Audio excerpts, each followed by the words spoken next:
you so much. I am so grateful to be here today. It's been a little while, and I am delighted to be here when we're studying gratitude. Now, my Google tells me that gratitude is our readiness to show appreciation for and to return kindness. Now, I don't know about you this morning, but in this moment in my life and in America, I'm ready to see some evidence of kindness and to appreciate it, aren't you? I am so grateful for this opportunity to be here today to explore this with you. Unity sage and master teacher Eric Butterworth changed my life with his teachings and through his many amazing books. Recently at Unity of New York, we've been studying Spiritual Economics, which is a Unity classic. And it's a remarkable book about navigating prosperity challenges and also helping us get a greater understanding of true abundance in all areas of our lives. Mr. Butterworth offers some really unique perspectives on gratitude. First of all, that being grateful is not just something that we do as an obligation. Somebody does us a favor and we feel a need to return that kind or favor in kind, like a quid pro quo, as the attorneys tell us. Now, in the traditional religions, it's expected that we owe it to God to give thanks for our blessings. Well, Mr. Butterworth says we should be grateful, but God really loves us unconditionally no matter what. And it really doesn't make any difference to God whether we give thanks or not. However, it makes a really big difference to us. Our gratitude is not for God, because God that we know in our heart is not a person, but a principle. That unchangeable truth of absolute good expressing in all creation. God is our indwelling life, our intelligence, our love, and our power. Gratitude helps us keep in the awareness that God is at work in our lives all the time and flows through us. We don't even have to have something to be grateful for. We can be happy spontaneously and be grateful. And here's something else amazing. Mr. Butterworth declares that gratitude is a magnet. He calls it a causative energy that has direct effect in our lives. Quoting Plato, he says, a grateful mind is a great, G-R-E-A-T, mind, which eventually attracts to itself great things. By this idea, a person has much because they are grateful. A grateful heart opens us up to the flow of God and becomes an attractive and an attracting force to draw to itself good. Spiritual teacher Eckhart Tolle echoes this truth, saying, acknowledging that good that you already have in your life is the foundation for all abundance. In 1 Thessalonians 5, Apostle Paul writes to the church, encouraging them to rejoice always, pray without ceasing, and give thanks in all circumstances. Take a second and just listen to that. In all circumstances, give thanks. Now, are you able to honestly say that this morning? In all circumstances, give thanks? Well, he doesn't say for all things, give thanks. That wouldn't be sensible to be thankful for terrible things that happen in our world. But maybe the lesson here may be more easily translated by saying, look for the good in the midst of all circumstances. I think if we can remember to stay centered in the awareness of God, then we have the capacity to see God unfolding in the midst of any challenge. So when we turn on the news like we did, unfortunately, several times this last week, and hear about some dark event, how do we cope? Well, we know that we must first change our thinking. In that moment, before we rush to react negatively, our job is to take a breath and go within. Last week, at one moment, I really had to go right to Scripture, which is one of my favorites, Psalm 121. I will lift up mine eyes into the hills from which cometh my help. Now, I used to think that this verse was about looking up in the clouds for God, but now we know we don't look outward for God. We raise our perspective by going within and reminding ourselves that we are part of an orderly universe where goodness prevails, despite the appearance in that immediate moment. We can grab on to those life preservers, those affirmations like, I am safe and protected in this moment by spirit, and all is well. As we choose to see our lives from a higher vantage point, we increase our energy, our vibration, and are better able to see all things working creatively together for good, with a constructive and even optimistic state of mind. Jesus modeled this behavior beautifully in the story that we know of feeding the 5,000. I'm sure you all know the story well, where Jesus was teaching to a huge crowd, and as evening was falling, the disciples encouraged him to disperse the crowd so they would go and find supper and be on their way before it got dark. Well, Jesus charged his helpers to come and feed the crowd rather than disperse them. First of all, he asked them, what did they have on hand? And they brought him 5 loaves and 2 fishes. So Jesus took what he had and he looked up to heaven. He raised his consciousness. He turned away from any evidence of lack and knew that abundant good was present in that moment. Then he blessed the available food. Now this is amazing. I discovered the very first time this week that blessed, metaphysically, means to call forth the action of God and confer God's good on something or someone. So he blessed the food and he gave thanks. And if we believe what Plato wrote, he became great in that moment, filled with greatness and attracted to himself more than what was needed to feed the 5,000 and even more people. I love what Mr. Butterworth says here. He says, the grateful heart always attracts to itself in one way or another, through human hands or wonder-working ways, the great things that are needed to solve a particular situation. It's a perfect time to hear that reminder, to stir up the gift of gratitude, especially in times of challenge and adversity, and utilize it as that causative energy. Just desire to be grateful today to feel that greatness and attract great things to you. It's funny to look at that phrase about being attracting more greatness and good. Mr. Butterworth says that it makes even people look more attractive, literally. But even more than in radiance and beauty, it makes us more attractive in our relationships to other people. Just think about that energy that we generate when we say thank you. Those 2 little simple words, you can really feel the beautiful energy in that. I don't think I ever really understood that as I say thank you, I'm offering a blessing and a prayer. Many of us here this morning, I'm sure, are increasingly mindful how important it is to share gratitude in our lives. That Apostle Paul was really on to something when he reminded his churchgoers to pray without ceasing. This is a reminder today to use our thank you not only as a blessing, but an opportunity to pray without ceasing. Now, the time I am most aware of praying without ceasing is when I ride the subway.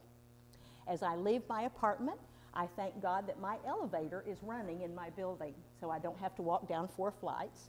And I pray in advance that all the MTA subway elevators are working all along the line for everybody like me who is a little challenged with steps these days.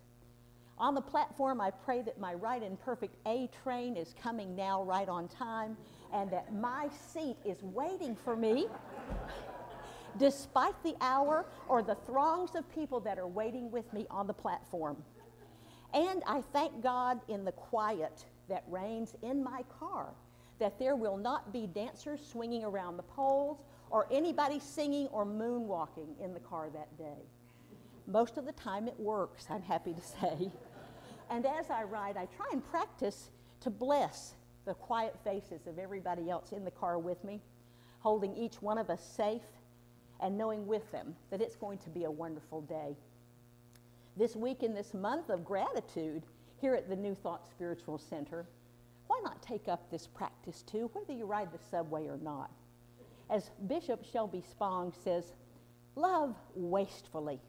Be extravagant in your gratitude for the things and the people and the experiences, big and small, that make your life brighter and more joyful.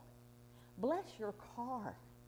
Bless your job and your pets and your clients, knowing that your blessing changes you and the consciousness that you project out into the world. Giving thanks is a celebration of truth that becomes the assurance of continued blessing. Our month of gratitude is a perfect time to remember to take nothing for granted. Some of the most meaningful things to acknowledge are those that we commonly accept as day to day, same old, same old. But what about taking a minute to appreciate our senses, our sight, our hearing, our taste? Remember how wonderful that little piece of Halloween candy chocolate you had this week? That tasted fabulous, didn't it? I know you had a little bit, right?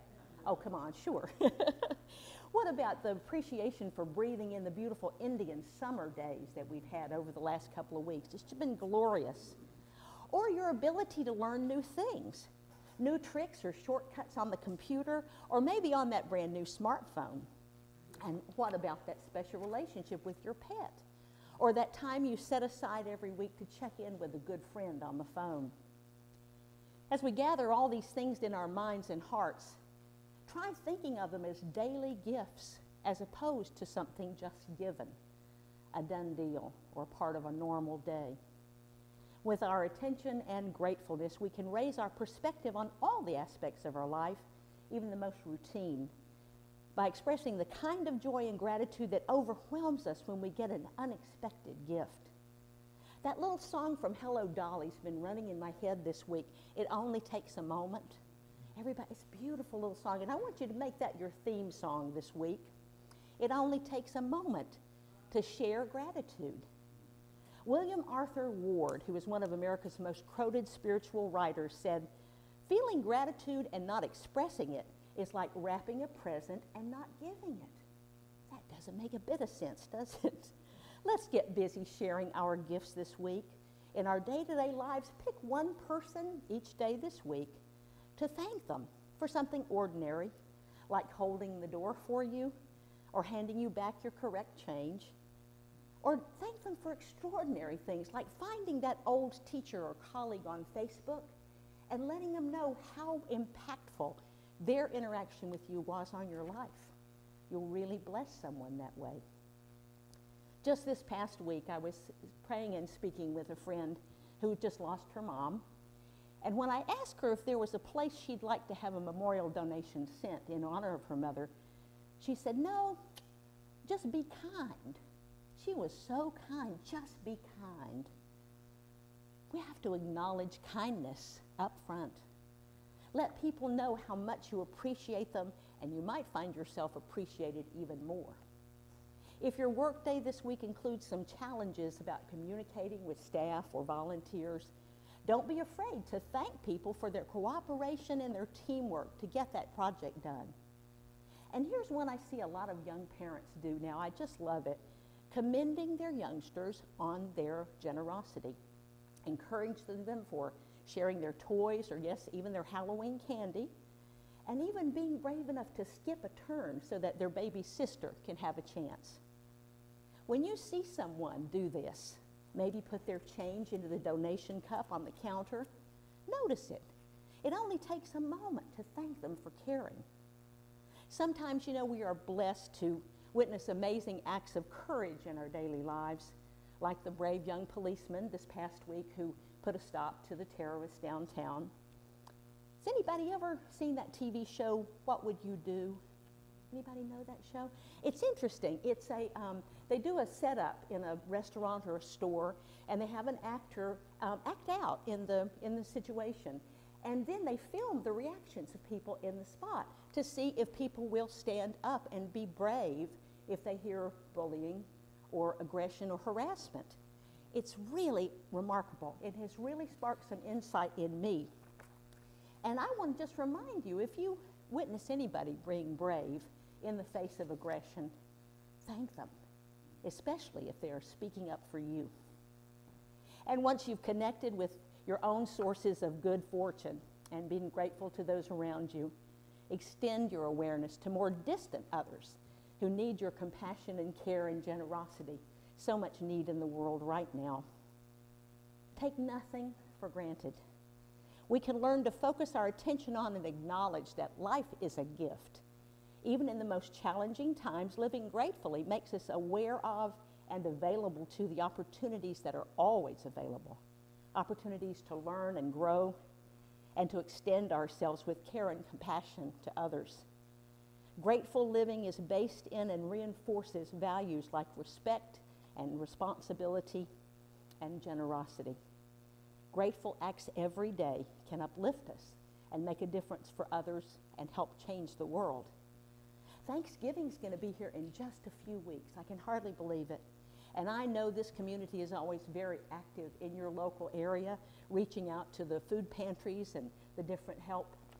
I really commend you on that, and I hope that that will continue in this community. So I want to close out our time this morning with a little reading that I found on a website actually called gratefulness.org. It's inspired by the work of a Brother David Steindl-Rast, who is a Benedictine monk, and he's about 80 years old now, but he's so full of wisdom. When it was first presented in 2008, I was impressed with this, and I think that the words are still as vital and contemporary now as they were in 2008. And if you're touched by the words of this pledge, I'm happy to give a copy out to someone, maybe to put it up on your website so you can read that as well. It's called A Pledge for Grateful Living. In thanksgiving for life, I pledge to overcome the illusion of entitlement by reminding myself that everything is a gift and thus to live gratefully.